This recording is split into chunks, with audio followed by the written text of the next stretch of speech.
so, uh, so welcome all everyone. Welcome everyone to the online Bhagavad Gita session. Today, the topic of our discussion is related with mind, and that's why the title "Mind It." So, thinking of what title can be suitable, and so I think this is what I could think of a short and a punchline kind of a title, "Mind It." So hopefully we'll be able to explore a little bit more about our mind, our own mind, how it works, what it does to us, and how we can, what we can do to it as well. So let's move ahead in today's session.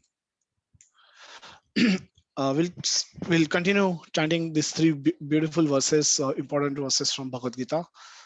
Appears in the 18th chapter, 65, 66, and 73rd verse. Uh, you can chant behind me and we'll discuss them briefly before we jump into our today's session. Shri Bhagavan Uvacha Manmana Bhava Madbhakto Madhyaji Mam Namaskuru Mam Evashyasya Satyam Te Pratijani Priyosi Me Sarvadharman Parityajya Mam Ekam Sharanam Vraja Aham Tvam Sarva Papebhyo Mokshayishyami Ma Shucha Arjuna Uvacha Nashto Moha Smritirlabdha Tvatprasadanmaya Achyuta Stitosmi Gata Sandeha Karishe Vachanam Tava. 18.65th verse is the ultimate instruction. Always think of me, become my devotee, worship me, offer your homage unto me. Thus you will come to me without fail. I promise you this because you are my very dear friend. So, as we know, Lord Krishna enters the battlefield, the battle of Kurukshetra, as a chariot driver. So, imagine a driver telling to his master, a charioteer is supposed to be the master, and driver is supposed to be a subordinate position. It's not a superior position. And in that subordinate position, a driver telling master that master surrenders to driver, and driver ultimately give instructions and end up the repeating his instructions.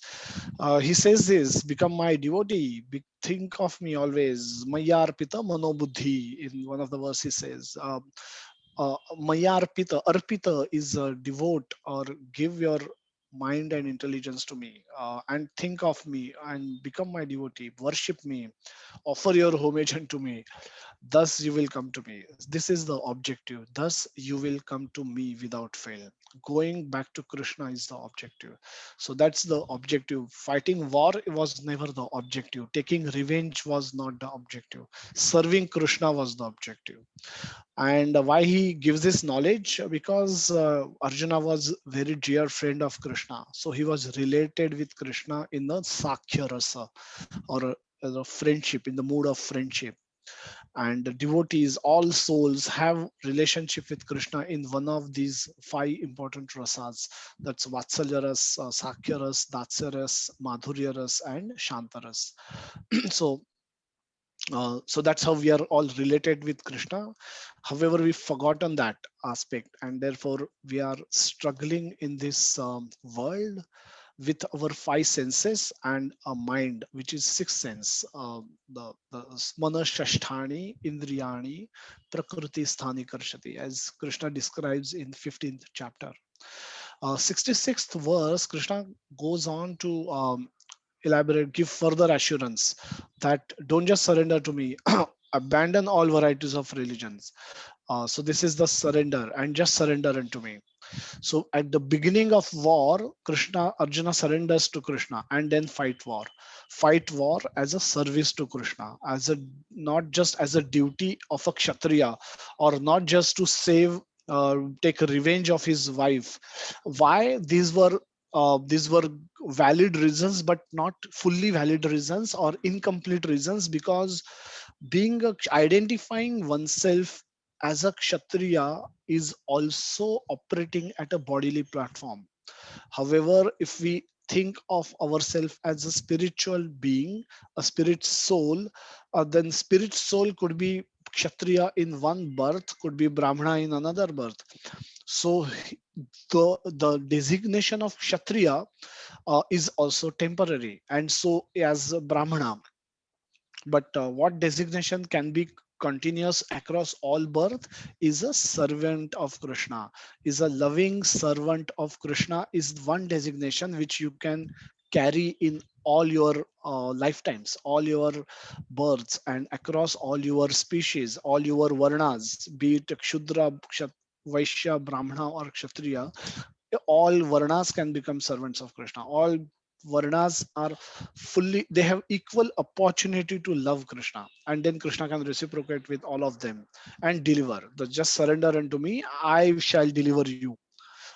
From what? All sinful reactions. So do not fear. So Krishna says, you may have many problems. I am bigger than all your problems put together. So take shelter of me.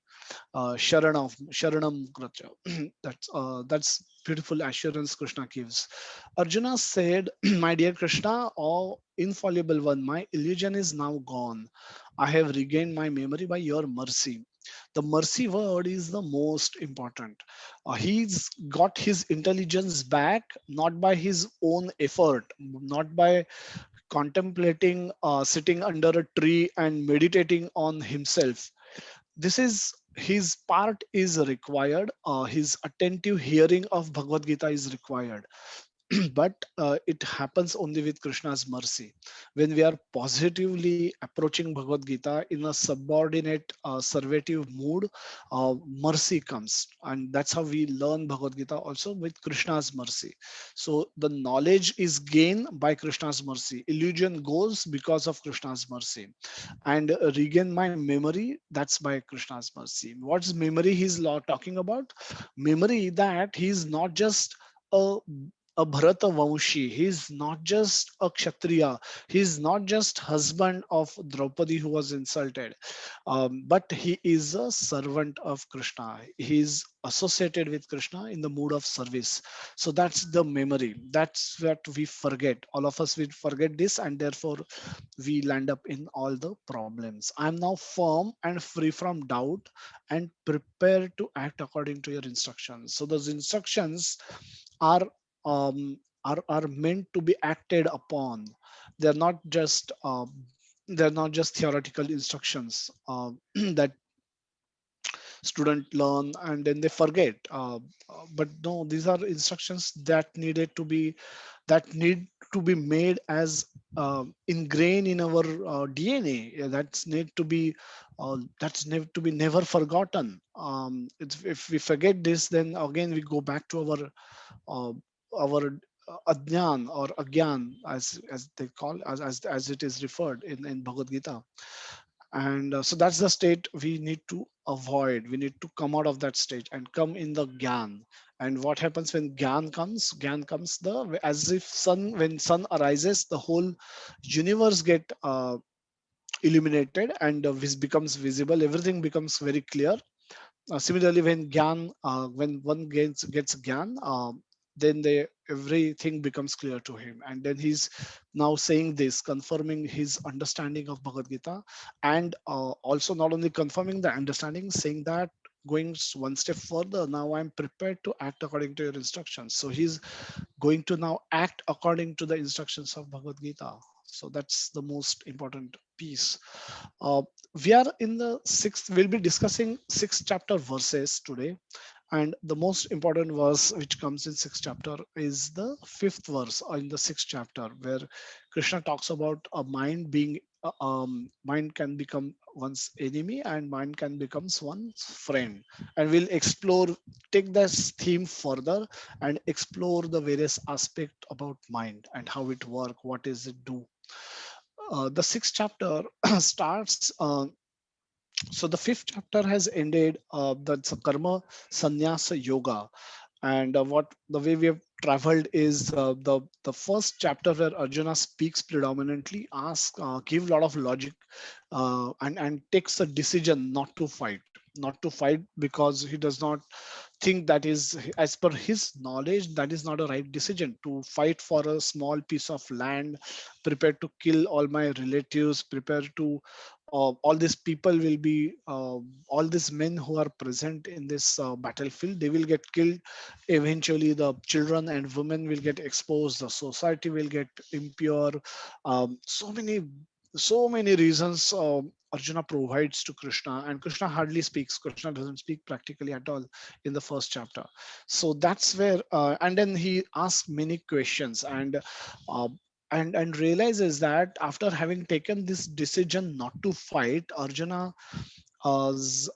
mind is bewildered. He's not able to decide whether Kula Dharma is higher or Kshatriya Dharma is higher. So what should he do?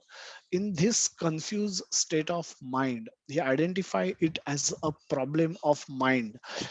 He goes and surrenders to Krishna. Krishna, acting as a chariot driver, mercifully, to show his mercy towards Arjuna, he happily accepts this subordinate position and is present. But most important, he is present on the side of Arjuna and present right in the battlefield in front of Arjuna, so that Arjuna can surrender to him. And why is Arjuna suddenly got bewildered?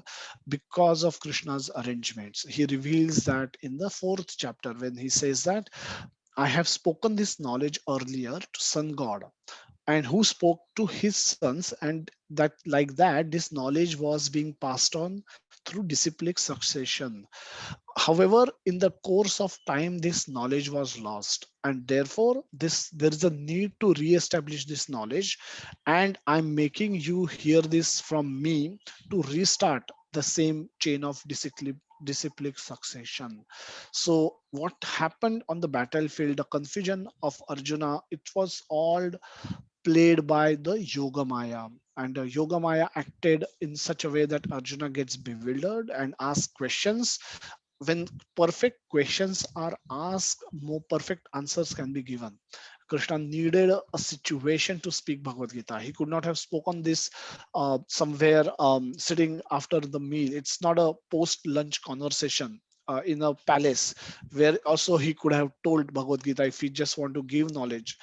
But it has to you have to highlight the importance of this knowledge. There is no other important place than a battlefield. What more important it could be from a warrior's point of view than a battlefield, where a battlefield where two armies are standing in front of each other, ready to just waiting for the conch shells to get blown, and the first instruction is given to attack, and lakhs and lakhs of millions of men are present of on both sides, and all of them, there could be a narasamhar, or a mass destruction of humans that was just about to happen. Everybody could have got killed. Everybody was a possible suspect of get every there was every chance of everybody getting killed. That's how a battlefield is. And in that situation, in this drawback, Krishna chooses this drawback to convert that battlefield, pause the time, and convert it into a into a classroom of philosophy, and explain to Arjuna various things. So, second chapter, he answers a lot of questions in a brief manner, and but he just does not elaborate on any of the point, and that's why second chapter is called as the knowledge of Bhagavad Gita summarized, because it touches upon many things and practically everything, but it does not elaborate on any of those themes, which he does from starting from third chapter onwards. So third chapter is Karma Yoga, wherein the the primary meaning of the karma or yoga is to perform work. So one is attached to doing work. Somebody may perform work to get fruits in a legalized way, and somebody may perform work when they're if they're attached to work itself without any sense of proprietorship, without expecting any results.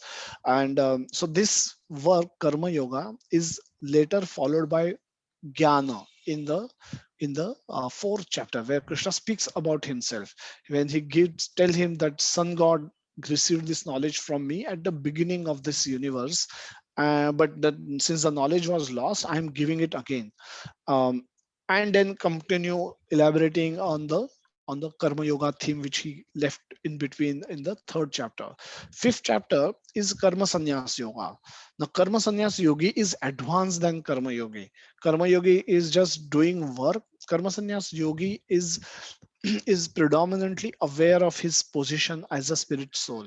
He know he is spirit soul, but he's acting in that mood, in the renounce way, that he wants to engage in activity just for the sake of doing duty, just for the sake of the senses are coming in touch contact with sense object. There is no motivation, so he lack the motivation. So he eat does not eat to live. He does not eat to relish the taste. He just eat to survive, eat to live. There is no motivation beyond that, and that is a pure karma sannyas yoga. Krishna elaborates that in fifth chapter, and then progressively he takes it during the last verses of that chapter. He introduces dhyana yoga or ashtanga yoga to Arjuna, and he ends fifth chapter with a devotional verse or a verse of bhakti, where he says that, but all that is fine, but real sense, bhoktaram yajna tapasa sarvaloka maheshwaram surudam sarvabhutanam gyatva mam shantim ruchati. So gyatva mam, those who know me, they will get shantim ruchati. They will get param shanti. All the entire the shanti or the peace with happiness only can be get by those who are knower of me, who knows me.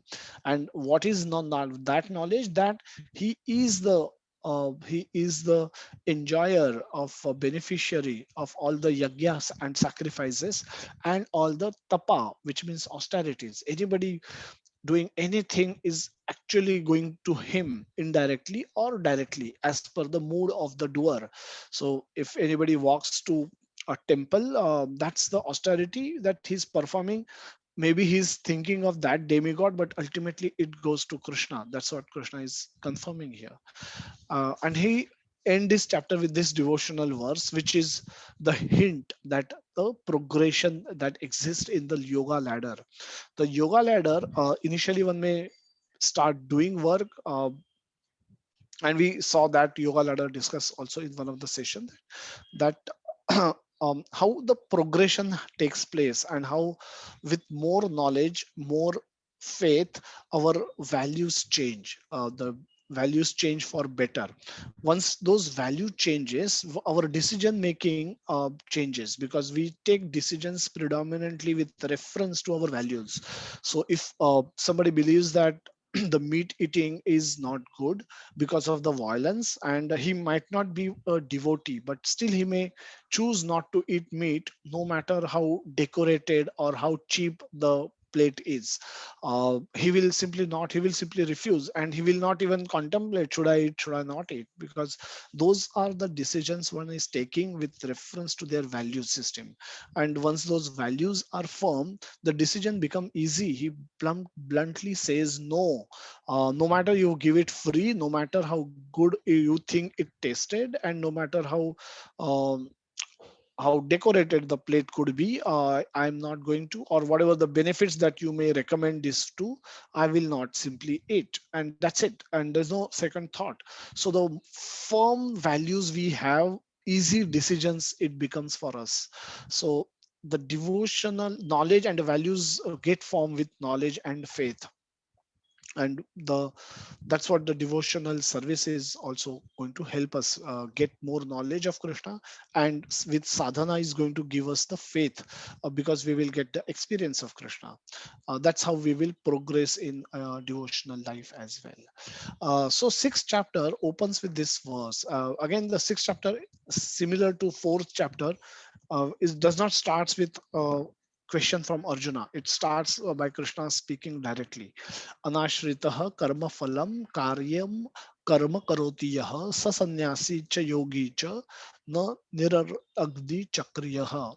The Supreme Personality of Godhead said, one who is unattached to the fruits of his work, who who work as he is obligated in his renounced order of life, is in the renounce order of life even while doing the work, which means such person is always in the renounce order of life. If he just perform work as he's obligated and is unattached, anashrita. Ashrita is taking shelter of.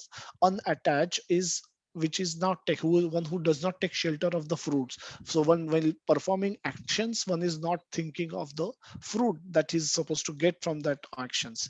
So such person is always in the renounce order of life, and he is true mystic, not he who lightens no fire and performs no duty.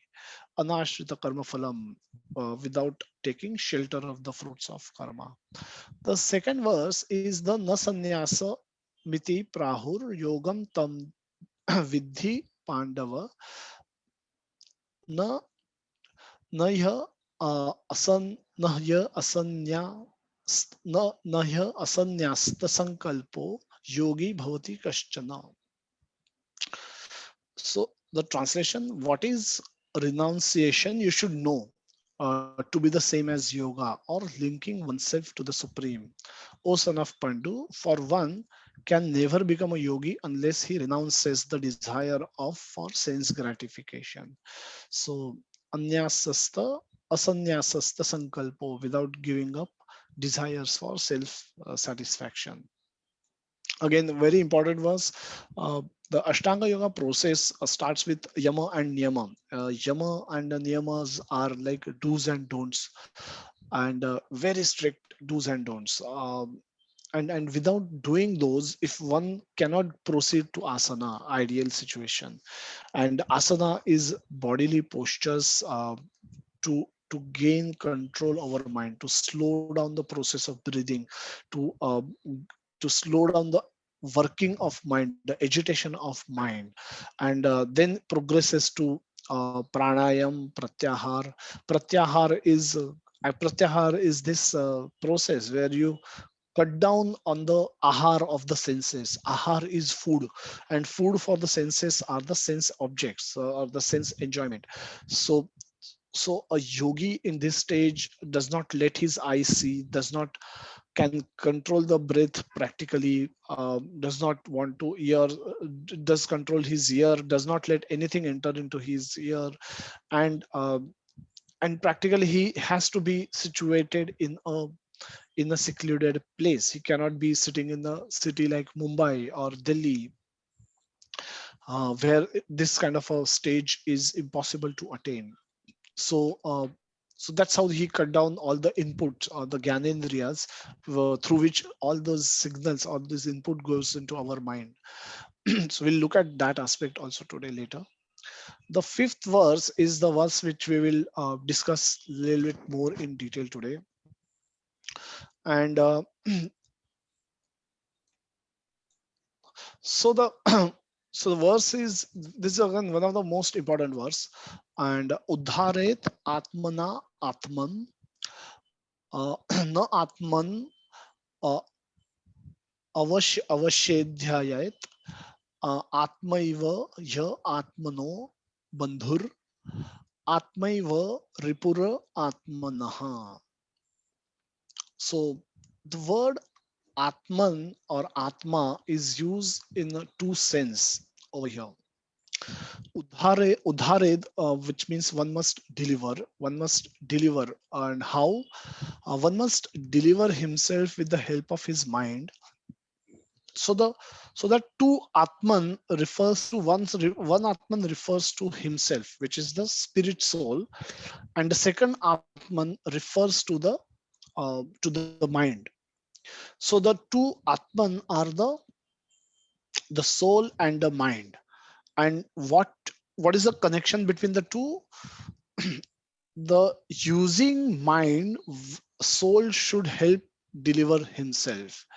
So if one must deliver himself, that's the soul talking to himself. Soul, that's reference to the soul with the help of his mind, and not degrade himself with the help of his mind. Again, that's not there, but that you can infer that use mind to upgrade yourself or to deliver yourself, not degrade yourself. So mind is, you can imagine mind being like a tool. use it to benefit yourself, use it not to degrade yourself. So that's the first sentence. The mind is the friend of the conditioned soul and his enemy as well. So the same mind, if used to upgrade yourself or to deliver yourself, is considered to be the friend of the living entity.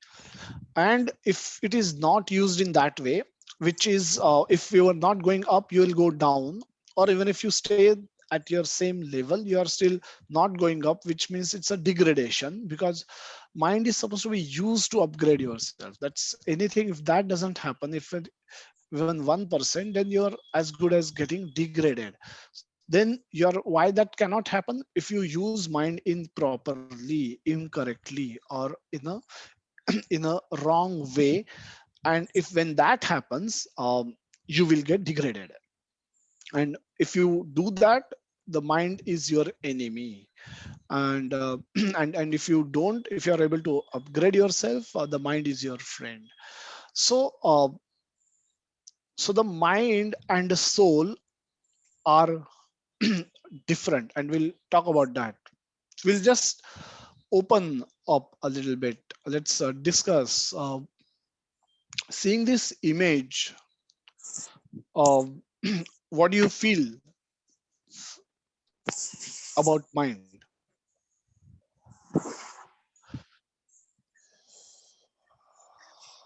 Anybody can unmute. I'm not muted anyone. So we'll discuss more about mind today. But what comes to our mind when we see this image?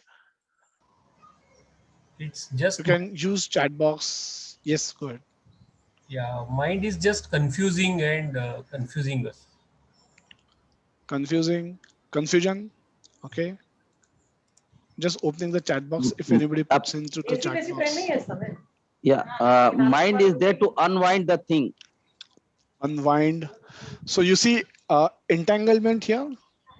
There's Yes, thread kind of entangled. So unwind. correct. Okay, Yes. puzzled mind. Okay, entangled in many thoughts. Very nice. Complicated. Very nice. So it's complex, right? I mean, it's entangled, uh, puzzling, boggling, misdirecting, many thoughts. And yeah, we'll talk about that. Very nice. Thank you so much. Uh,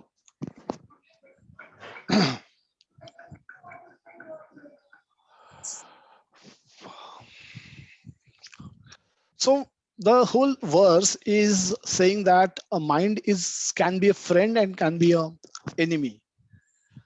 Whose mind can be considered to be a friend and whose mind can be considered to be enemy? Any thoughts?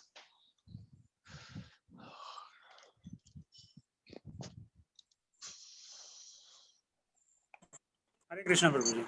Yes, Uh, Raghu. I think one who is clear in his goal means he has set some goal and those goals are giving him happiness, joy, and peace.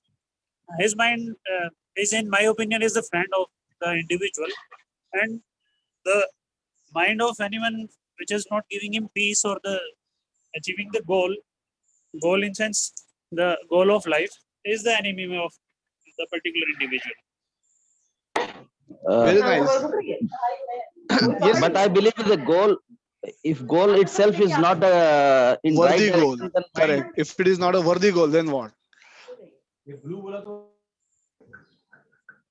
Goal Hare has to Krishna. be worthy. Yes. Yes, Hare Prabhu. Krishna. Yes, Prabhuji. Uh, Tumhara Prabhu. the mind detached from that material world is friend. Mind is attached to the material mind is enemy. Okay. Very nice. Anirban Prabhu. All Krishna Bhaktas. Uh, Yes, mind, Prabhu.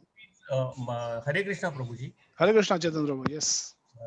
Mind who is helping us to uplift ourselves and transiting towards the spiritual goals is a friend mind. Correct. Correct. A mind which is in control of soul or attached to the soul is giving us right direction. A mind without attachment to the soul will definitely bring us in different kind of entanglement. Correct. Mandar Prabhu is saying wavering mind is enemy, clear mind is friend. Krishna is generated at the level of mind. Jigna Mataji, yes, very nice. Thank you so much. All the thoughts. Yes, that's a. I think one Prabhuji, thing. Hare Krishna. Yes, Prabhuji.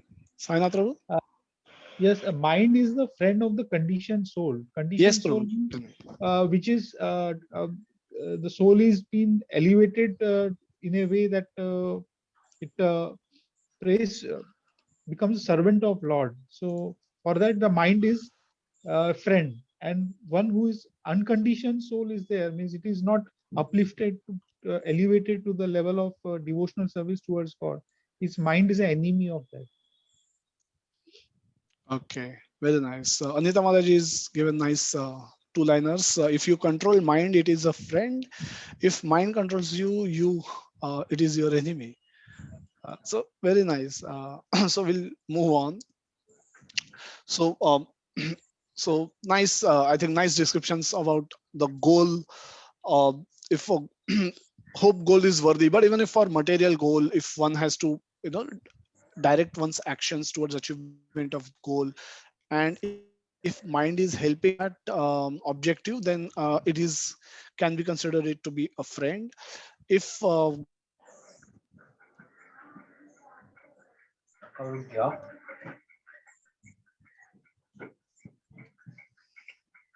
then it is an enemy.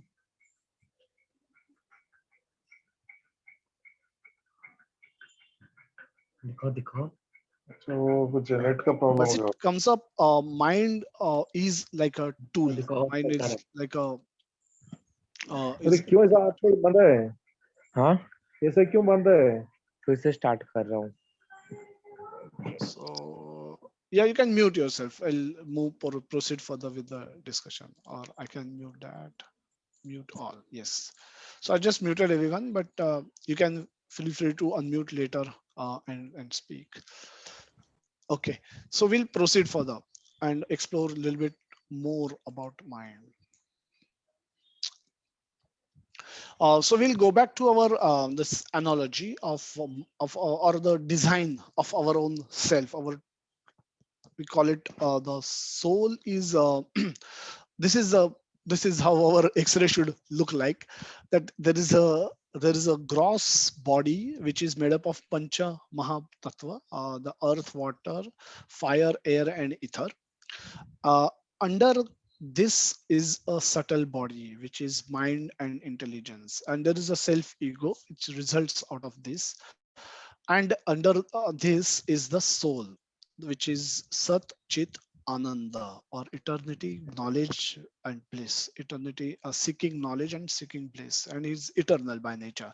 So, souls has a primary covering of that of a subtle body, and a secondary covering is that of a gross body.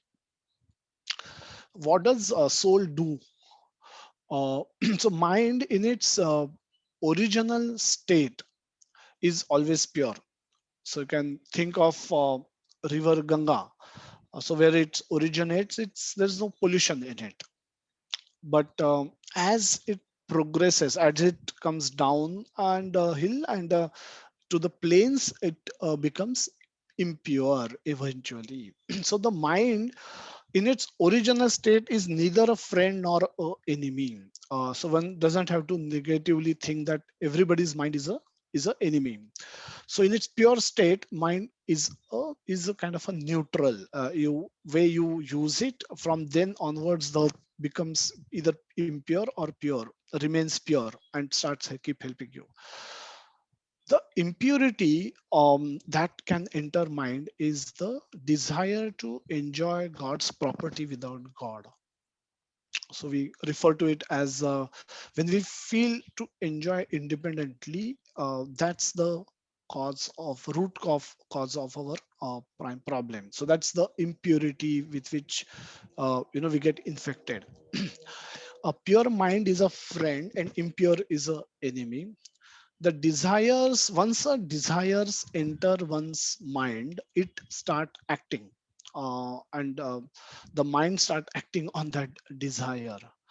The desire is fulfilled. If the desire is fulfilled, it leads to more desires. So the lust and the greed and the hankering for more continues.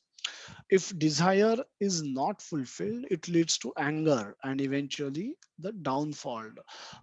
So the kids, we had a shloka competition for kids. A lot of kids chanted this shloka that krodhat bhavati sammoha sammohat smriti vibhrama smriti bhramshat buddhi nasho buddhi nasha pranashati.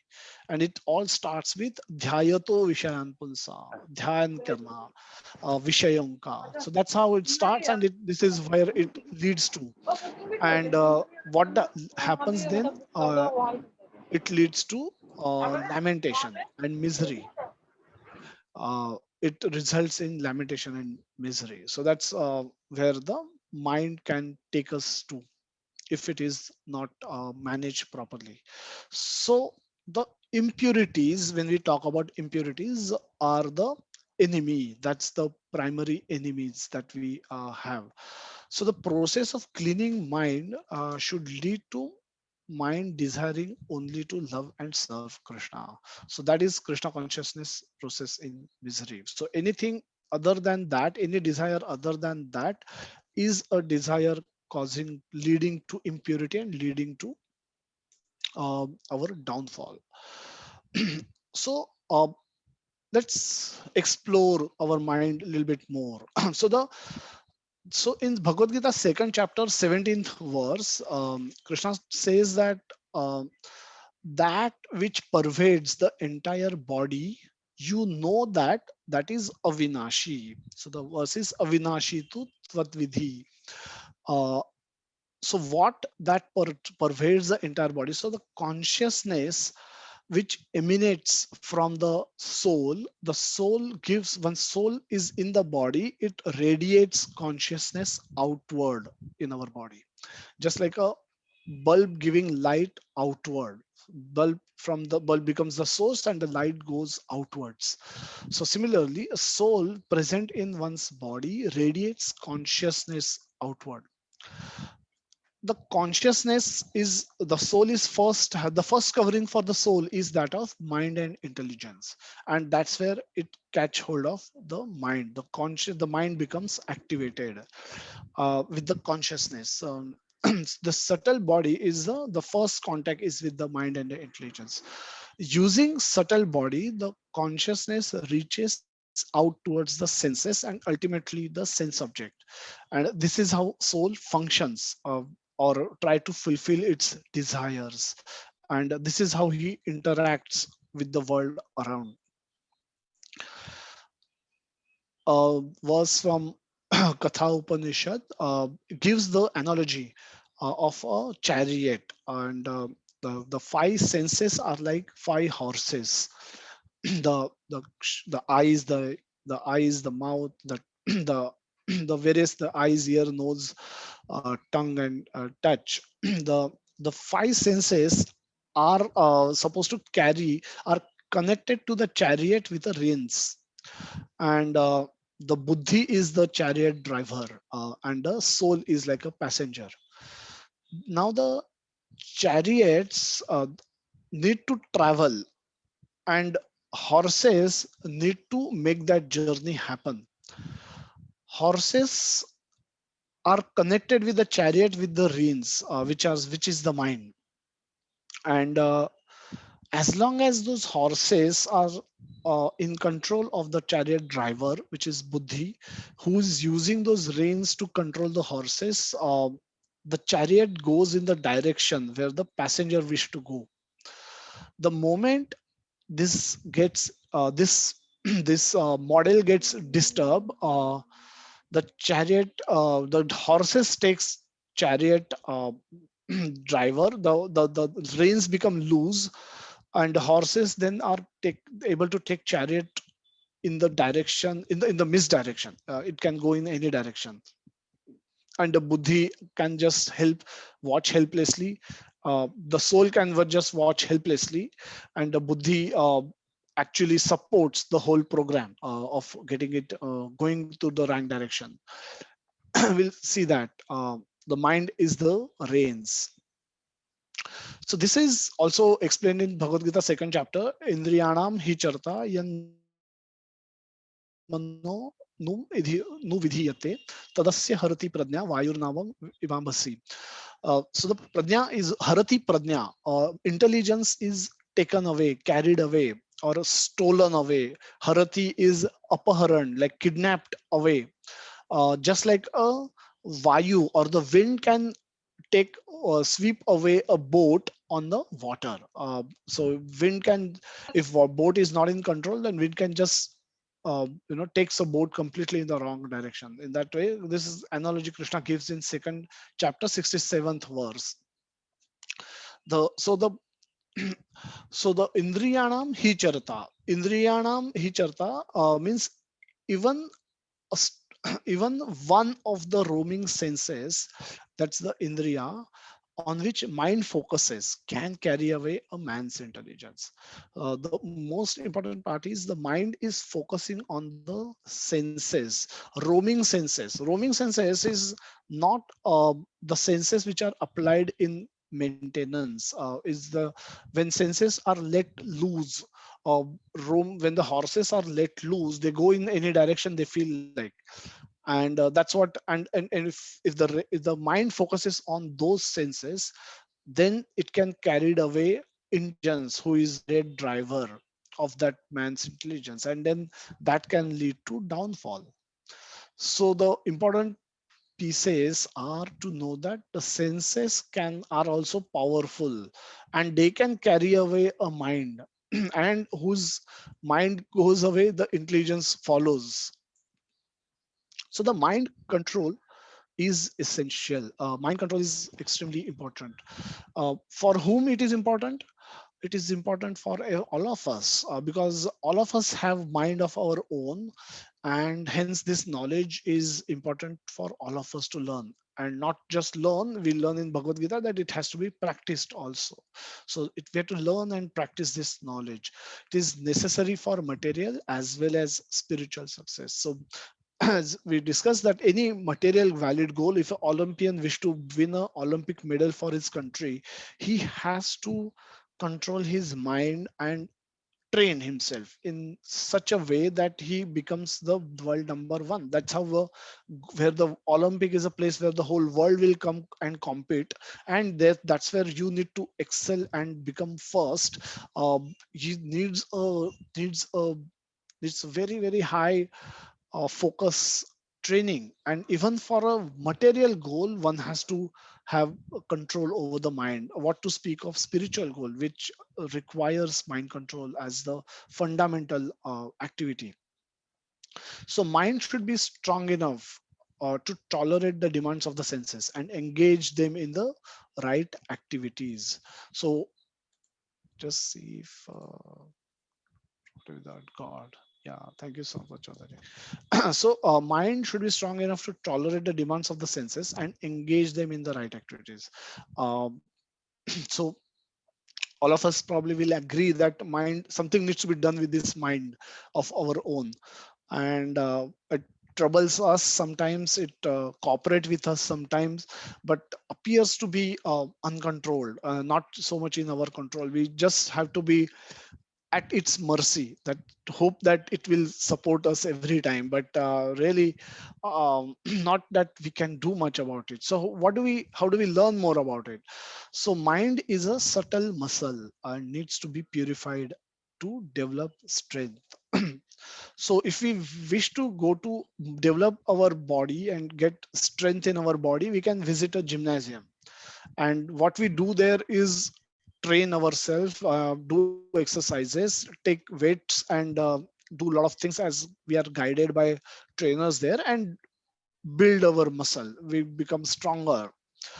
How do we make our mind stronger, which is not, nobody has even seen the any mind. So wonder what people think, those who believe in seeing is believing, they do they believe that there is no mind in us? No, I mean, it's just not possible. It's such a troubling element within us. It's just hard to believe that, but which is not even visible. And how, what to speak of purifying it, what to speak of cleaning it? How do we do it? How do we strengthen it? That's what we'll look at.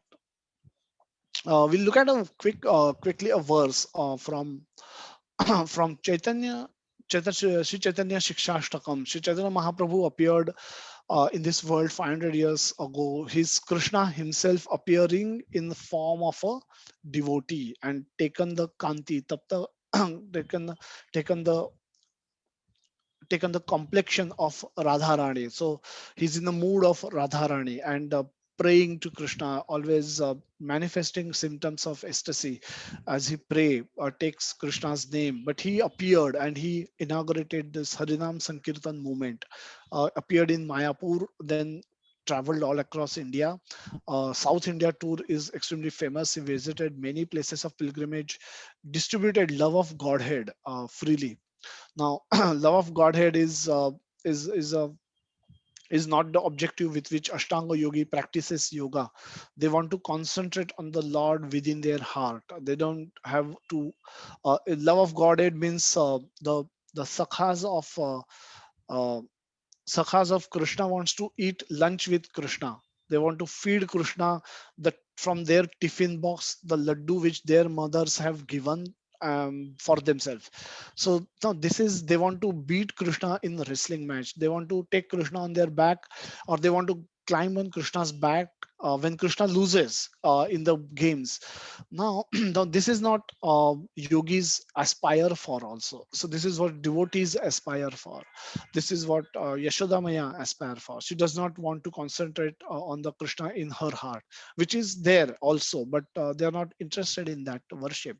So their relationships are far more intimate than that those of yogis, and hence the bhakti marga or the devotional service is considered to be the highest form of yoga. So Chaitanya Mahaprabhu gave instructions in primarily 8 verses. His whole life is a book called Chaitanya Charitamrut. And so his appearance day is coming on Gaur Purnima, 28th March. And the whole life biography come instruction book is captured by way of Chaitanya Charitamrut, which is available in form of few books, about I think 5 volumes, a beautiful narration of his pastimes. And so the towards the end of that, this verse, these 8 verses appears. So he's not written books per se, he has given instructions to Goswamis, group of Goswamis, Sanatan Goswami and other Goswamis, who then converted those instructions into books, and then they preach. Chaitanya Mahaprabhu himself also preached in South India, as well as he went to Vrindavan, and then finally he resided in Jagannath Puri, spent a lot of time there, and he left his body. He just merged into the deity of Jagannath, Lord Jagannath in Jagannath Puri. So the first verse, in the first sentence, Chaitanya Mahaprabhu talks about Cheto Darpana Marjanam Bhava Maha Davagni Nirvapanam. Cheto, Cheto is the mind, and Darpana is the means the mirror, Darpana, and Marjanam is the cleaning process of cleaning. What does it lead to? Bhava Maha Davagni Nirvapanam. Agni means fire. uh, Davagni means forest fire, and Bhava Mahadavagni means great forest fire. Now, great forest fire, even small fire can be taken care of by fire brigade, but Mahadavagni needs rains to come in order for so it's, and rains only God can bring. And so this is the effect of Cheto Darpana. Cheto Darpana can lead to this kind of effect, that it equivalent of uh, of of diffusing a Mahadavagni, which is like a great forest fire can be diffused by cleaning of mind. Cheto darpana marjanam. So this is the mood in which that this is the importance of this whole mind cleaning process. So the cleaning the mirror of mind, that's the theme.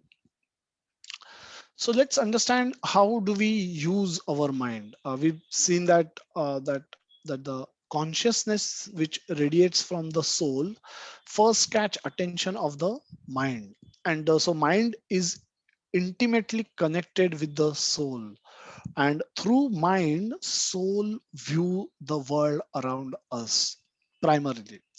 Mind is intimately connected with the senses. So the the way the connection is, the soul is intimately connected with the mind, who is intimately connected with the five senses. I will look at a verse in the 15th chapter, a ninth verse, where Krishna says that Krishna talks about we'll discuss that verse. So that, but in that verse it is said that mind is like a palm of a hand, and the five senses are connected with the palm. Very intimate connection. And so the soul's contact with the outside world is through mind. So in that sense, mind is like a window for the soul. So soul has to perceive the world outside, uses mind as a window. Sometimes we use our mind like a window to perceive the world as it is. So when we use window, when you open the window, we see things as they are outside. If it is day outside, we will see light, we will see trees, we will see the homes which are there outside, and we'll see objects, we'll see people moving, we'll see animals, whatever, the birds flying, rains, see the rains through this window. So when we use mind as a window, we see world as it is. So is there any other use of a mind? Yes, mind can also be used like a TV screen.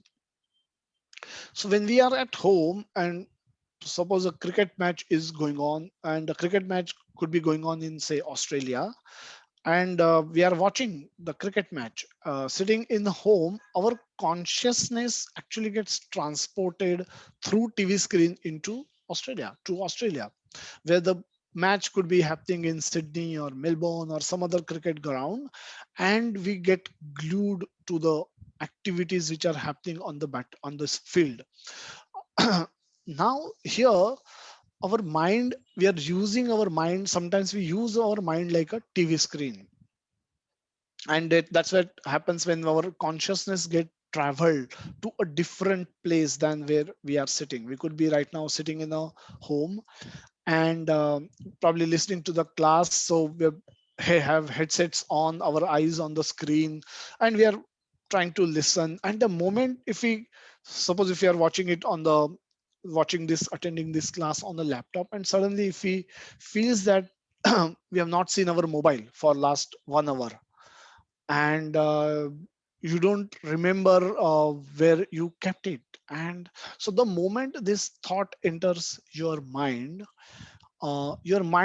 consciousness get transported in a different place.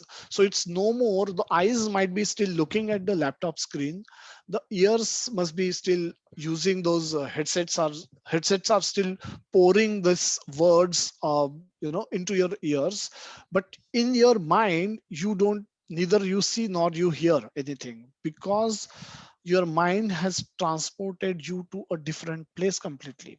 Could be a different room, or could be a marketplace where you visited 1 hour back, where you probably carried your mobile last, or could be some other person whom you handed it over to, maybe your kids, that you handed it over to watch some check some WhatsApp groups, because a lot of information comes on schools. The schools are pushing a lot of information through WhatsApp. So maybe for that you gave, maybe you gave it to somebody, maybe to give it to your spouse, maybe to, or you lost it, worst. And and then the mind completely disconnected. Now even though the eyes might be seeing the screen, the ears must be trying to catching the sound waves here, but in the But the mind, if that contact is disconnected, is like short circuited, mind is not able to take all those signals and make sense out of it. Mind does not make stop making sense of those inputs which come from eyes and ears, and is completely at a different place. So this is what sometimes we use mind as a TV screen. So our on the mind we start seeing images where the our physical eyes might be seeing the screen, which is this presentation must be coming up, but on the screen of your mind you would have already seen 10 images, maybe the market, maybe the other room where which you visited before, where you might have had kept your mobile, or maybe you would have seen your children who would have taken must be taken it and to watch it, or you want to desperately go and make sure that your mobile is safe and secure, and all that is happening while your physical eyes are watching the screen of your laptop, and physical ears are hearing the sound which comes through the instrument, and all that is happening, but mind is disconnected, and the information is there is complete information mismatch. You will probably not even remember what I spoke, and then if you happen to be in the physical class, you will say, Prabhuji, can you repeat what you said? I was lost somewhere. And this happens often in meetings, corporate meetings, every time it happens. So this is what the mind does to all of us. So this is the verse I was referring to, 15th chapter, 9th verse.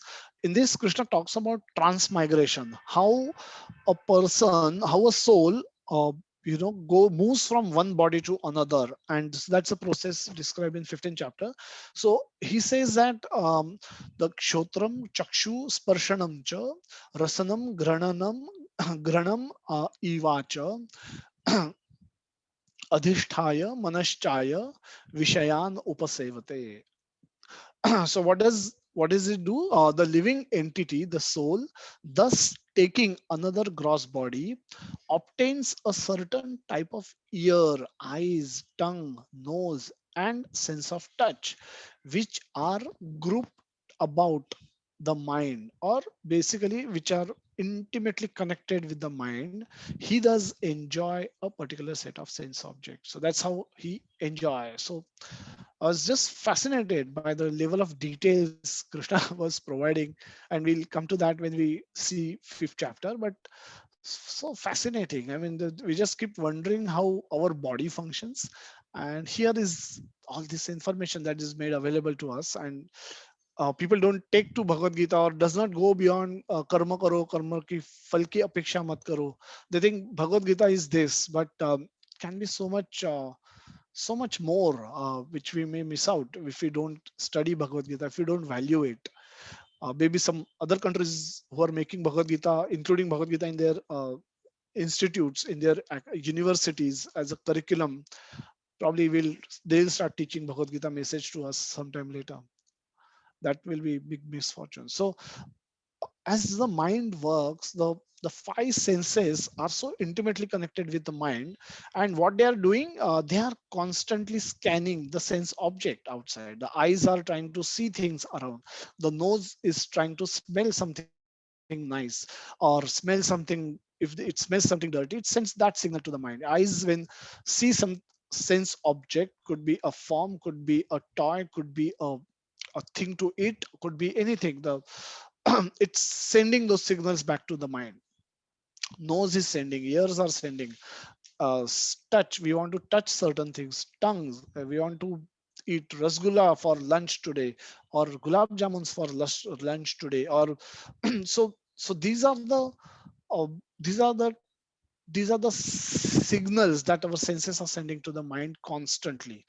So the mind, you can imagine to be if you imagine a big building security room, mind is like that's a big computer screen from where the inputs are coming from different cameras, and that's what mind kind of can be imagined. So mind is constantly getting signals, input signals from various sense objects, from all the five sense objects. So all five sense objects are not shut at any given point of time. The we may be, our eyes may be closed, but ears could be open, nose could be working, and they are all working. They're not just working, they're seeing objects and sending those signals backwards into the mind. So while those inputs are received from all senses, mind chooses to focus on the one which is attached to it, which to which one is attached to. uh, an alcoholic can see, smell, hear about alcohol, want to test alcohol, want to touch alcohol, and that's how his meditation is. So he'll be doing that all the time. So uh, if there is a street on which a alcohol shop is there, one person may walk across it every day and not even take notice of it if he is not an alcoholic. But an alcoholic will always see that shop even in his dreams. He will always be, every time he pass through that shop, will be looking at that shop and contemplating, should he go there, should he not go there. So for him this becomes a subject of meditation. While if you're not an alcoholic, you just don't even take notice of it. So that's how the mind chooses to focus on those input messages, those inward coming messages which are of its interest. Mind has an interest of its own which suits its desires, and that's how that's how the mind functions. This attachment gets developed from own past indulgences. So what desires we have, they come from past indulgences, and thus we have impression, images, and experiences stored in our mind. So they act as they are the one who are driving forces of behind the mind, which ultimately that's how the mind chooses. Even if 100 signals come, mind chooses to focus on only those signals which are in line with its past impressions, past images, and past experiences. uh, that and they come through the sense enjoyment. When we have past indulge in some activities, an alcoholic person has indulged in drinking alcohol in past, then he will have those images and impressions and experiences stored as in his mind, using which he will catch alcohol shop sight first. Even if it's if even if it's at 100 feet distance from him. But that's how we function. Cleaning the mind. Now we've talked about all the dirt and what all creates this problem is the cleaning. So this impression, images, and experiences which are stored in our mind, cleaning those of the sense enjoyments and promises, which promises future sense enjoyments. Cleaning mind means to clean these things, these impressions, these images, and these experiences of the sense enjoyment. As long as we wish to do this, we are operating on a material platform, or we are operating for the repeated birth and deaths. We are not even seeking Krishna. We are not even thinking of liberation, even impersonal liberation. We are just want to appear again and again in this world. That's so we are not Krishna, come to me, you will come to me. So we are far away from that object of come to me without fail. You will come to me without fail, where Krishna says in the 18.66 verse. So this mind, when we clean our mind, we need to clear mind with these desires to enjoy without Krishna. This is the primary desire which has landed us in this world, and to replace this, we need this is the cleaning process that we have to apply of the mirror. And that has to be done in a subtle way, because mind is a subtle organ, mind is a subtle muscle that we have. So we cannot, how do we then do this? These impressions could be there, these desires could be there, these uh, when desires don't get fulfilled, those anarthas enter. We feel greedy about getting one experience, then become greedy, we want 100 such experiences. We want we when desires are not fulfilled, we get angry also. So the greed, anger, hate, others get similar desires fulfilled, we feel hatred towards them also. So the So the first is desires. When they are fulfilled, the hankering, the more desires, the greed, the lust. And when they don't get fulfilled, the other part, the those, if others desires are being fulfilled, we develop hatred, we develop uh, anger when our desires are not fulfilled. So our minds get filled like this with desires, attachment, lust, hate, greed, anger, fear, to name the few. With these impurities present in our mind can simply not be peaceful. There is no hope for us to be happy. Uh, and it's impossible to pluck these things out and throw just like we do it for with the things, because all these are subtle things. So how do we deal with these impurities? How do we take care of this? How do we clean these impurities? We can, so think of a wall. Think about a wall where there is a lot of dirt. It's been written and overwritten and chalked by with heart, and it's extremely dirty wall in your home, or maybe at a public place, and it's impossible to clean it. The more you scrub, more you try to clean, it just does not go. The impressions of the ink is gone so deep that more you scrub, even the cement come out, the brick becomes visible. Till then, the wall is not clean. You don't want to damage the wall, but you want to clean the wall, and scrubbing is not effective, soap is not working. What do we do? One way of cleaning it is repainting it. um, so you have the dirty things, we cannot theoretically throw them away, um, but we can paint on it the color of our choice. So we can put a paint on the wall so that those images which are prominent right now can go little bit in the foreground, in the background. Currently they are in the foreground. When we paint, when we give first coat of paint, they go backwards and go backwards and go backwards as we keep putting more coats of paints on it.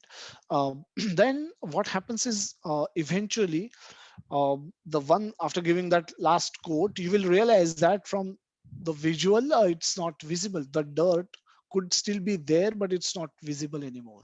And you keep pushing it in the background, eventually it goes out of ground. Out of sight is out of mind. So how do we do this? So what's Krishna says? Krishna says you can do this uh, by by devotional activities. So these are material activities where we're trying to enjoy Krishna's property without Krishna. Do the reverse. Do bring Krishna in the center, and then try to perform the same activities for Krishna's pleasure. So those become devotional activities. When we do that, um, these when we don't have to do it once a week. We don't we have to do it every time, every day, every possible minute, every every possible whenever, all the time we have to use till we are alive in doing these activities. By filling what we're doing by this, we are filling our mind with devotional service. We are filling our mind with impressions, images, and experiences which are devotional in nature. So we already have material impressions and experiences. We are filling now, we are painting our wall of our mind with these devotional activities, so that those material impressions go backwards, they go in the background. So we are trying to push them. And how fast we can do this? With if we do devotional activities with more intensity, more frequently, and with more intensity, we get more devotional experiences. That like that we can keep pushing our material experiences backwards. Why mind troubles? Because they pop up, they can pop out if we are not constant in devotional service. We are not doing our devotional activities daily, our daily sadhana every day, really daily. And then we are leaving scope for those impurities to pop up from the background. They will immediately try to come on the foreground, because mind is there and to help them at that time. So currently mind might be supportive of you to push those impurities backwards. But the same mind, if those suddenly come in the foreground, mind can start supporting them also. So that's where we have to be extremely cautious. How can we get those devotional impressions, images, and experiences, and when? By doing performing devotional service, in simple words, to meet devotees, to associate with devotees, becoming paying obeisances to the devotees, being respectful to the devotees, visiting temples. We need impressions and emojis. Visit temple and you will get so many impressions. So right from the moment you enter a temple, say ISKCON Juhu temple or any temple, you'll see everywhere devotees wearing tilak, wearing kanthimala, moving around. Everyone is happy. These are all impressions. Right from the shoe stall to the deities, everything is systematic, clean, neat. These are all impressions which our mind keep gathering. So we should visit temples most often, more often, as many times as possible. Take darshan of the deities of the Lord. Uh, Radha Ras Bihari Ji in Juhu is beautifully dressed every day. S- Un, um, why is that done that? To attract our attention. Lord loves to get ready nicely. Lord, when he goes with the cow also, he dresses nicely. He's always dressed like that nicely. So Mother Yashoda gives him ornaments. So there is a famous story of a thief who heard Krishna wearing ornaments, and he goes to visit Vrindavan forest because he want to steal them and make money. And Krishna comes actually because he goes there with so much faith, and Krishna comes there. He appears with Balram, and then he said, "Oh, no, I cannot give you my this thing because my Maya will shout at me." Then he start crying. He said, "How I've come so far thinking that I'll become rich by taking ornaments from you and selling them in the market." Then Krishna says, "Okay, I have many. You take these." And then he takes this and he touches him and then just converts him into a pure devotee. So so the so Lord dresses magnificently, beautifully every day. No, even for Mangala Arati also he dressed nicely. So he wear fresh garlands every few hours. He eats bhoga nicely. Everything nice about the God. So not that he's Lord, he is all powerful. What he does not need badam milkshake. He does not need sweets, rice, or why he wants to. If he eat too much sweets, his health will get deteriorated, or nothing like that. Lord Jagannath eat 56 times a day. He can keep offering him and he can keep eating. No problem about that. And so Lord, and he prepared delicious food for himself. So he can prepare pasta for himself. He can prepare pizza for himself. Nothing sandwiches for himself. Not only he doesn't want to get restricted to some of the things only. Why not? As long as it is sattvic, it is offered with love and devotion, Lord accepts it. So bhoga and govindas is, you will see elaborate preparations and beautiful prasad. The chant with devotees, if we chant with devotees, is another powerful way to get spiritual experiences, because we may not be pure as senior devotees are, but when we chant with them at 6 a.m., when our mind is relatively calm, our impressions are still pure, we're recovering from the sleep, the emotions are missing. The If we go through the day and sit for chanting in the evening, we would have captured so many impressions and emotions throughout our day, which remains very fresh in our mind. So when we sit down to chant at 8 p.m. in our home, though we are sitting in front of a deities, our mind will not be on the deity. We'll be all over the world, and that's the secret of doing good chanting at 6 a.m. You should never postpone your chanting to the evenings, or when it's absolutely impossible for you to do it in the morning. So chanting in the morning with devotees, because then we are infected with the devotion of those devotees and we get benefit out of that. So when we chant with devotees, it helps. It gives us spiritual experiences instantly. We don't have to wait for our purification to happen and then get a spiritual ecstasy while chanting. Get the taste of chanting, get like chanting. अच्छा लगता है chanting करना. That stage we can achieve if we chant. We can achieve it on our own with Krishna's mercy, but with devotee association that can happen much faster. Participating in kirtan, singing and dancing in kirtan. In temples, often you'll see a kirtan is going on. So a lot of people who come there, they wait in the courtyard, and they sometimes they, if they are feeling a little bit more confident, they go and they dance with the devotees. They chant, they sing along with the devotees, and they forget all people who come there. Not everybody come there to chant 16 rounds and become Krishna's devotee. The thousands and lakhs of people visit ISKCON temple, Juhu temple every day. Not everybody come with the intention to become a devotee and chant 16 rounds. So that could be they come there because वहां जाके उनको अच्छा लगता है. They get their peace of mind, and they get their peace of mind because they come in contact with Krishna, because they concentrate on Krishna. They bring their focus. They give their focus to Krishna. Krishna gives them peace of mind instantly, and that's why people, so many people come. They just sit around and they just keep and watch devotees nicely. They spend hours in the temple, sitting in the courtyard where Tulsi Vrindavan is there, and but they are just normal people. The moment they step out of their temple environment, they again go back to their old world, which could be full of tension, which could be full of stress, which could be full of miseries. And that's how they are. That's why they value their time they spent in the temple, the time they spent watching devotees perform devotional activities, watching deities of Lord. Sometimes you will feel ecstasy instantly by taking darshan, but sometimes you will not be feel like watching Lord for beyond 1 minute.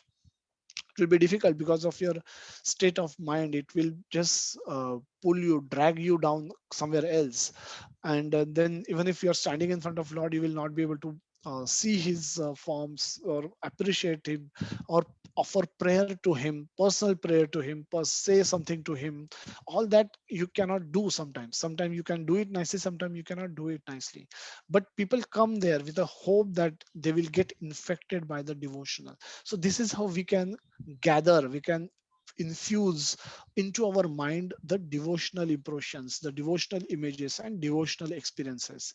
So when we feel good, we are actually taking a devotional experience. The devotees who are performing devotional activities or who are living life according to the Srila Prabhupada's four regulative principles and 16 round and engaging, eating prasad, by doing these minimal activities, they experience the same bliss that a materialistic person can experience by his temple visit for 10 minutes. They can experience the same bliss all throughout the day, all the days, all 365 days, 24 by 7. And that's available. That's so easily attainable to all of us. By the mercy of Srila Prabhupada, it's all made available to us. We just have to take one step. We can also do other things like hear sessions like this, or other online sessions, or other attend Bhagavatam classes in the mornings, which happens at 8 p.m. 7:30 p.m. The Bhagavad Gita class happens in the temple, or there are so many other seminars go on in the temple, reading of Bhagavatam, reading of Chaitanya Chatamrut, all this hearing Lord's pastimes and with about himself or about his devotees. uh, we get knowledge about Lord, because if we wish to love Lord, love Krishna, we need to know about Krishna, and knowing about Krishna happens through these things. Where Krishna is glorified, we learn about Krishna more.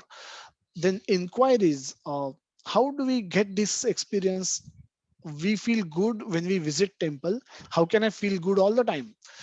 Is the natural question that people come up with, and that's what the introduction to Krishna consciousness is. So when we should inquire with the devotees, how should I increase my attachment to the Lord?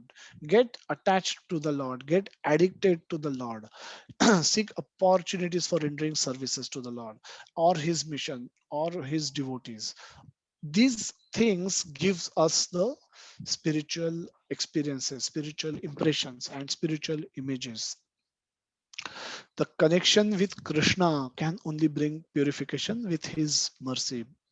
Such connection is established primarily by hearing about Krishna and chanting Krishna in a service attitude, asking for service attitude. When we combine the two along with the four regulative principles, um, and make we can make speedy advancement in Krishna consciousness. That's for the, as I said, it's a developing loving service attitude towards Krishna 24 by 7 is possible in this lifetime itself. So the cleaning time is now. Don't postpone it to your next birth. So this is the usual encouragement we give to for chanting, and as we discuss a lot, we should chant in the morning. And mind as it is a seat of emotion also. So why we should chant in the morning? Because in the chanting our emotions are not that aroused. When we go through the day, we go through various experiences, and that's where we our emotions becomes volatile, agitated. We can have that agitated frame of mind, and in that frame of mind it's very difficult to think of Krishna, very difficult to concentrate on Krishna, very difficult to love Krishna in that mood. And hence we should try and do as many rounds as possible in the morning. If you can do it along with the devotees, that is best. So we will stop here. We talked a lot about mind. We started with the mind is as a friend or as a enemy, and then we develop that thought to look at various aspects of mind, how mind operates, what does it do, how it actually functions, and how it perceives the world around us, how it can be, and what are the impurities that we are talking about, and what are the ways in which those impurities can be taken care of. The painting of wall example which help us understand that we need to push those background. We cannot become pure by our own endeavors. We need mercy from Krishna. We need connection with Krishna, a constant connection. And more constant we can maintain, more firm it becomes. And we take one step towards Krishna, Krishna can take 10 steps towards us. So that's how we can also get rid of those impurities within this lifetime. So I'll just stop here. We've looked at primarily the 6.5th verse to make use mind for our benefit and not, as somebody said, mind shouldn't use us for its benefit. So that's the takeaway, nice takeaway. Somebody, Mataji, I think, had written. So I'll just stop here. We'll just wait for some comments, and then we can, if anybody has any question, we can try and discuss those as well. Hare Krishna, Prabhuji. Hare Krishna, Vikas Prabhu. Very nice session, Prabhuji. You are again here for as an energy booster for all of us, and really you are directing us in a very positive direction. My small question was there today that uh, how we can make our mind to be under the control of soul in a very speedy manner. That is good. That yes, by it's a very gradual process. But if some kind of thing are there, like we can make a speedy process in that, so that the mind is all the time means 24/7 in the control of soul on. Thank you, Prabhuji. Sure. So the mind. So if you remember the the progression is so there is dead matter, and the higher than dead matter are the working senses. In the third chapter, 42nd verse, Krishna explains this hierarchy. So there is a dead matter like this table, this laptop, and higher than dead matter are the working senses. Higher than working senses is the mind. So the mind situation is above the senses, and higher than mind is the intelligence, and then there is soul. So soul, when it radiates its consciousness, often mind catch that consciousness, and the intelligence remain inactive. What needs to happen is intelligence who is above the mind also need to be sharpened, also need to be active.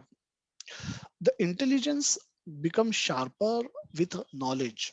And so we use that analogy that if suppose if a child is sick and mother takes child to a doctor, now the child is like a mind which is very chanchal, which is going here, going there, seeing, doing this, doing that, seeing here, seeing there, not probably under full, it needs to be not fully doing exactly things in a systematic way. It's like a child.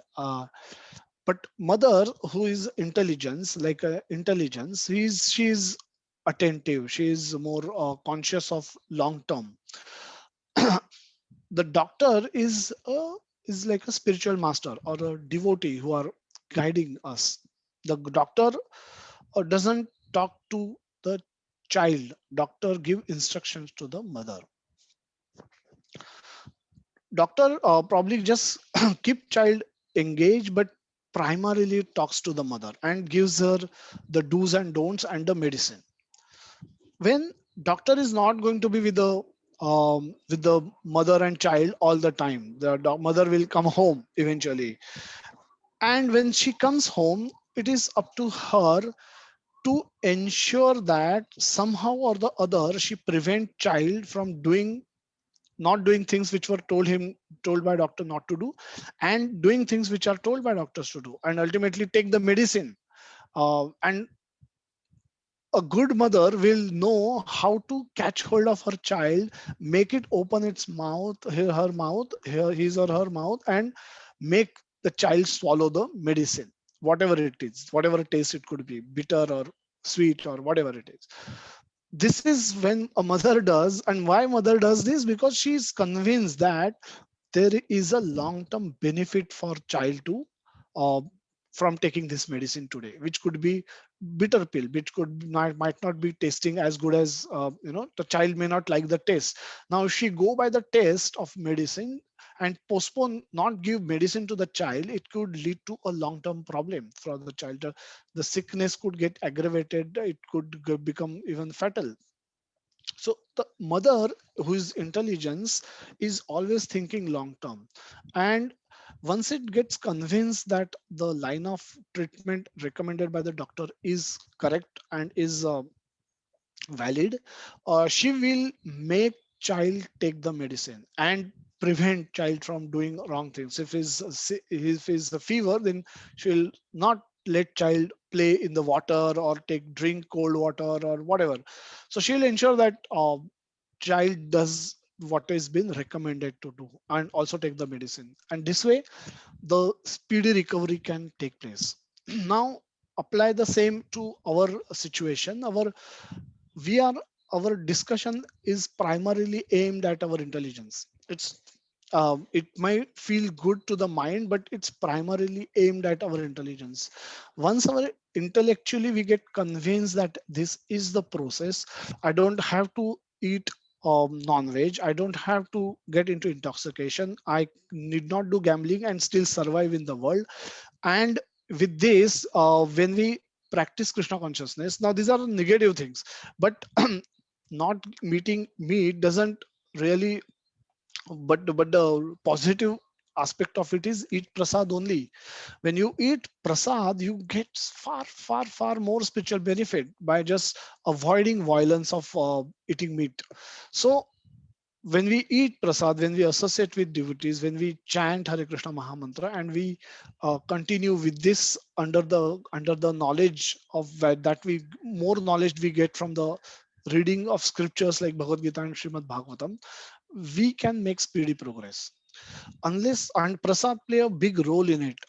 And as we heard that even one roaming sense can derail the train of our mind, even one roaming sense. So even if it is the four regulative principle, which is meat eating, gambling, illicit sex, and intoxication, any one, if we are unable to get rid of, can derail our train. So we have to eat prasad, we have to avoid, we should be able to avoid the illicit activities, the intoxications and the gambling. and it's completely possible to live in this world without doing all this, without eating, by eating prasad only, a food which is free from onion, garlic, and offered to Krishna before.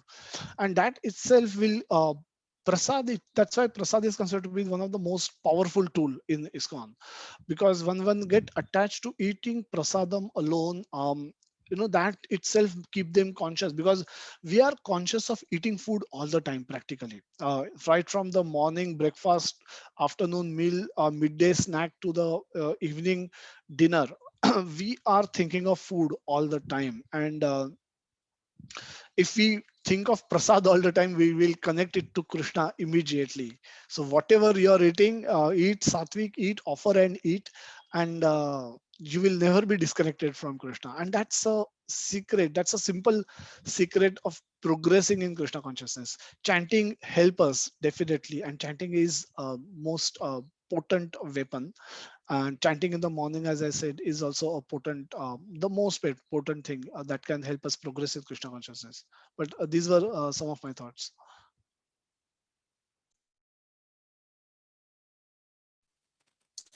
Thank you very much, Prabhuji.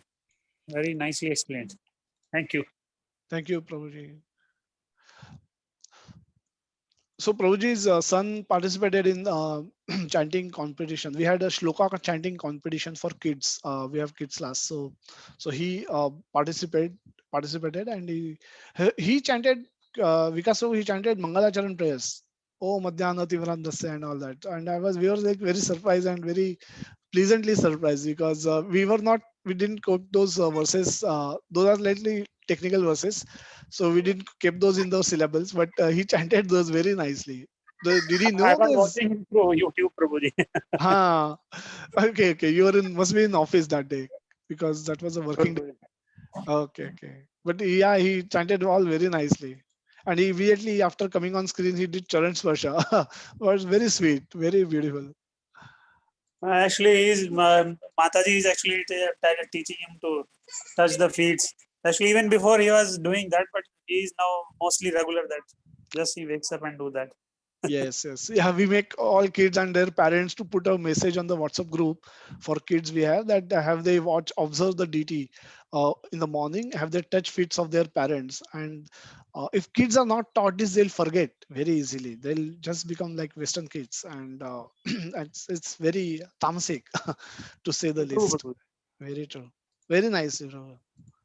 Yeah, actually, all glories to Mataji. Actually, Oh she has yeah, done a wonderful. she spends enormous amount of time on the kids and the 40 kids, and she's she, she's ready to take 40 calls, she make 40 phone calls every day, because every now and then somebody wants to know something from her, and then she's always there trying to help them. Yes, Prabhuji. Actually, she is actually like a mentor of each and every kid. She is monitoring personally to everyone. Thank you very much to her and you also. Yeah, thank you so much. Prabhuji, I just want Yes. to have a clarification with the brain and mind relationship. Brain as a physical organ, and how the brain establishes connection with mind, and then mind to intelligence and soul. So I just want to have brain and mind relationship. Okay, so the brain is a physical organ, and then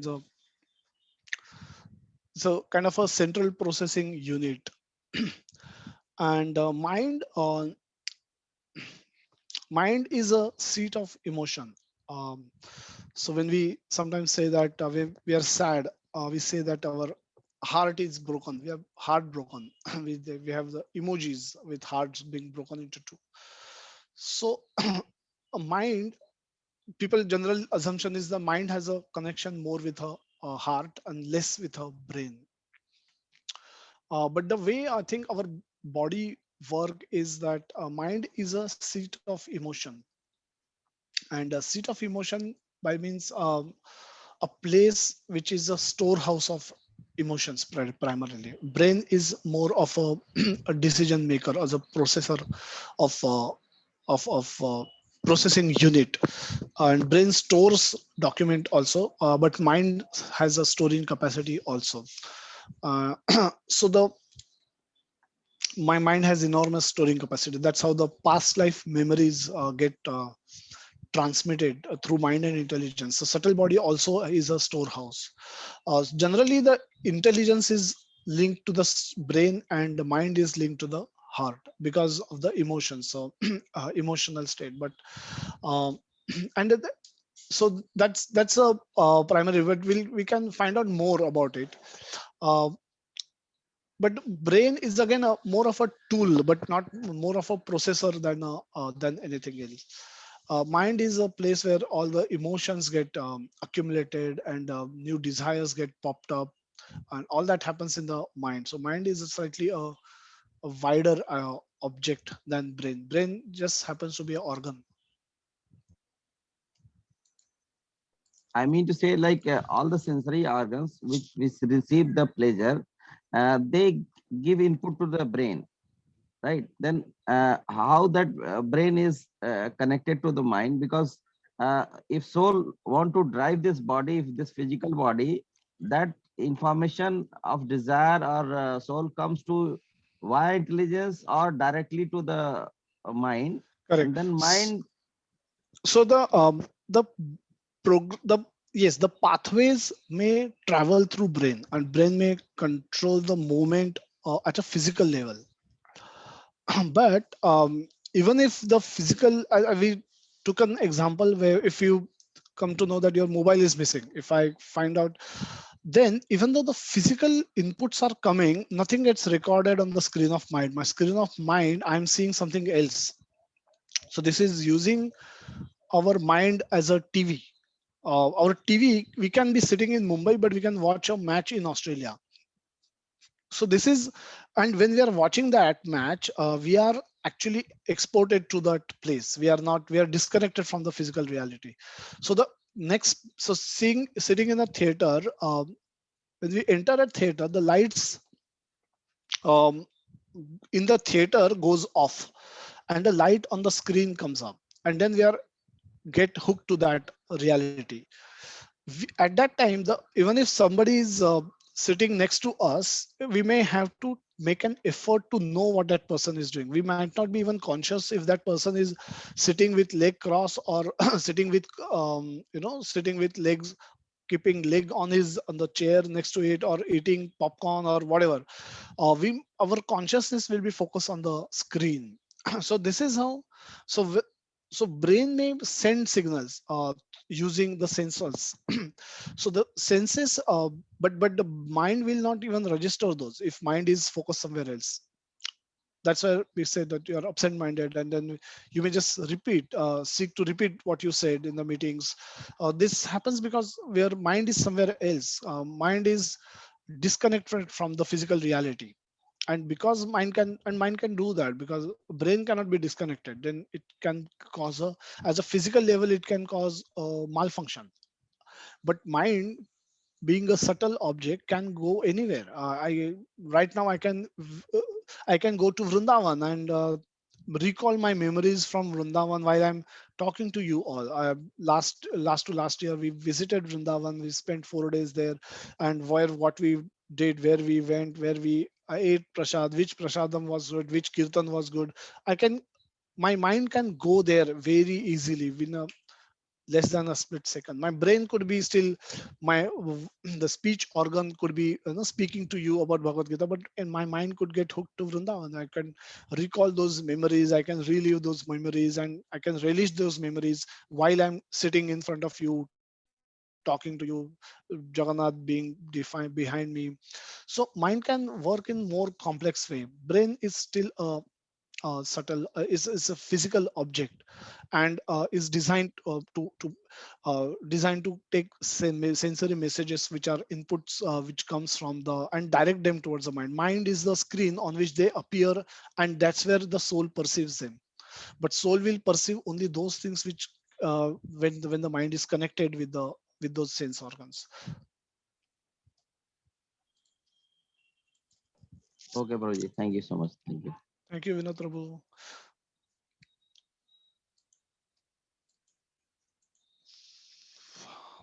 Okay, so we we are all 12:47, almost will be completing 2 hours. So So next Sunday we will be in Vrindavan. Actually, I will be hoping to travel on this Wednesday, Krishna willing, and we'll return on Wednesday, on Sunday, next Sunday. So we will have some class. We will have class by our one of our devotees will take class because on next Sunday we are likely to be in Vrindavan. So will send you the instructions about the session um, in few days, and there should be a session. We should be a session, and could be a generic session, could be some other session. May not be the continuation of sixth chapter, or maybe, but we will just send you those instructions in short while. So do look up for those instructions, and those who are coming to Vrindavan will hope to meet Jai Sudarshan Prabhu, Jogeshwar Prabhu, anybody else who have changed their mind, wish to come, all are welcome. But otherwise, we'll meet Sunday later, and next Sunday's instructions I will circulate shortly. Okay.